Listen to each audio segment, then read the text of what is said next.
Hello दोस्तों now we will see the economical channel section. तो हम लोग देखने वाले हैं कि जो इकोनॉमिकल चैनल सेक्शन होता है उसके लिए क्या क्या क्राइटेरियाज़ होने चाहिए हमारे, ना।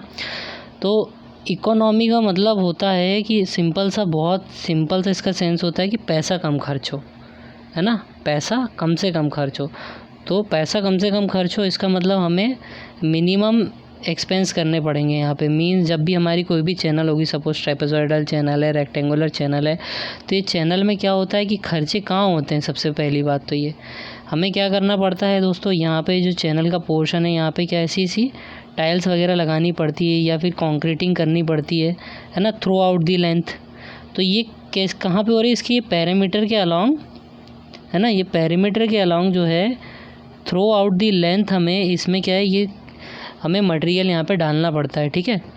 तो इसका मतलब पर्टिकुलर डिस्चार्ज के लिए जिसमें मिनिमम पेरीमीटर जिसमें मिनिमम रहेगा फॉर द गिवन डिस्चार्ज, वो चैनल हमारे लिए इकोनॉमिकल होगी, क्योंकि डिस्चार्ज तो वो उतना ही दे रही है ना, गिवन पेरीमीटर में।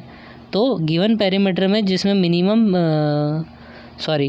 गिवन डिस्चार्ज में जिसमें मिनिमम पेरीमीटर होगा वो हमारी उतनी ही ज़्यादा इकोनॉमिकल चैनल होगी। तो यहाँ पे देखिए बहुत क्लियरली लिखा हुआ है, perimeter should be minimum. Perimeter कैसा होना चाहिए, मिनिमम होना चाहिए। For a given area of cross section discharge is maximum. Means कहने का मतलब क्या है, for a given area of cross section discharge is maximum, मतलब जैसे मान लीजिए ये आपका ये ट्रेपेज़ॉइडल चैनल है, तो this is the area of cross section. तो इस पर्टिकुलर क्रॉस सेक्शन के लिए यहाँ पे मैक्सिमम डिस्चार्ज हमें मिलना चाहिए, ठीक है। इस पर्टिकुलर गिवन क्रॉस सेक्शन में डिस्चार्ज हमें मैक्सिमम पॉसिबल डिस्चार्ज हमें यहाँ पे मिल जाना चाहिए, ठीक है। तो ये अगर क्राइटेरिया हमारे फुलफ़िल हो जाते हैं तो हमारी चैनल जो होगी वो कैसी होगी, मोस्ट इकोनॉमिकल चैनल हमारी हो सकती है, ठीक है। तो इसी क्राइटेरिया के बेसिस पे हम लोग ये सारा डेरिवेशन कुछ देखते हैं कि क्या क्या क्राइटेरियाज़ हमारे होने चाहिए। जैसे ट्रेपेज़ॉइडल चैनल के लिए कुछ अलग क्राइटेरिया होंगे, ठीक है, और सिमिलरली रेक्टेंगुलर चैनल के लिए अलग क्राइटेरियाज़ होंगे। तो वो कंडीशंस क्या होंगी, है ना, विल सी। तो we know that according to the Manning's formula Q is equals to 1/n AR to the power 2/3 SB to the power 1/2। यहाँ पे देखिए हर एक चीज़ का अपना एक सेपरेट मीनिंग है। ए क्या है, एरिया ऑफ क्रॉस सेक्शन, ठीक है। आर क्या है, रेडियस हमारी, ठीक है, हाइड्रोलिक रेडियस है। ये क्या रेडियस एक्चुअल में होती क्या, A/P होती है, एरिया अपॉन पेरीमीटर, ठीक है, वेटेड पेरीमीटर बोलते हैं जिसे हम, तो वो होती है। और एस क्या है, हमारा बेड स्लोप है। What is S, S is our bed slope. So will see, we can write it as, हम इसे ऐसे लिख सकते हैं, देखो, डिस्चार्ज इज इक्वल्स टू, यहाँ पे R is equals to A/P लिख दिया हमने। तो फाइनली हमारे P जो है ना, A/P to the power 2/3 Q is equals to आ गया।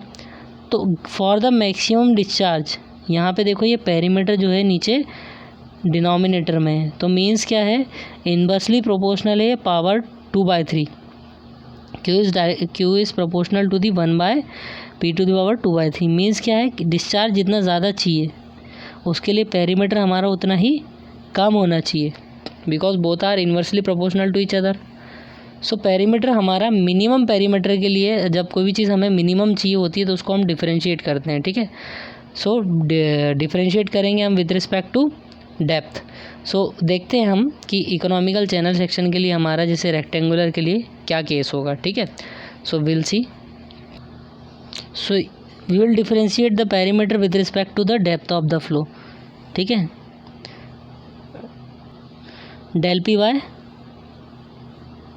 del y is equals to 0, ठीक, for the minimum value of the perimeter. So यहाँ पे हम क्या है, पेरीमीटर यहाँ पे हमारा क्या हो जाएगा, देखिए पेरीमीटर क्या होगा यहाँ पे, ये वेटेड पेरीमीटर की हम बात करेंगे, मीन्स यहाँ से लेके यहाँ तक की है, तो B+2y। सो पेरीमीटर हमारा B+2y हो जाएगा। अब यहाँ पे हमारा क्या है, वेरिएबल जो है y इज़ द वेरिएबल, ठीक है। So we can convert the width in the form of y। तो एरिया इज इक्वल्स टू हमारा B/y है, A is equals to B/y। So B is equals to क्या हो जाएगा, AY। सो हम यहाँ पे B की जगह पे AY ये हमने पुट कर दिया। And now differentiate this thing with respect to Y. तो del P Y del Y is equals to 0, तो हम इसको डिफरेंशिएट करेंगे del Y del upon del Y of A Y Y plus 2y। This differentiating this we will get this value. ठीक है, इसको हम further solve करेंगे तो a is equals to 2y² आ जाएगा। अब y की वैल्यू हमें पता है a बाय b है ना, y is equals to a by b, और we can say a is equals to B Y, a is equals to B Y है, तो यहाँ पे a की जगह अगर हम बी वाई रख दें तो क्या आ जाएगा हमारा B Y is equals to 2y²। So ये y से हमारे स्क्वायर कैंसिल हो जाएगा। ठीक है, तो ये हमारी डेप्थ क्या आ जाएगी b/2। ये एक रिलेशन आ जाएगा हमारा कि अगर हमारी हाइड्रोलिक डेप्थ जो है ना वो विड्थ की हाफ होती है तो हमारा यहाँ पे जो मोस्ट इकोनॉमिकल चैनल सेक्शन हो जाएगा रेक्टेंगुलर सेक्शन। ठीक है, ये एक केस हो गया दोस्तों, एक क्राइटेरिया हो गया y is equals to b/2। अब आपको पता है r इज इक्वल्स टू क्या होता है, r इज इक्वल्स टू होता है a/p। ठीक है, r is equals to a/p, यहाँ पे हमने ये सॉल्व कर रखा है।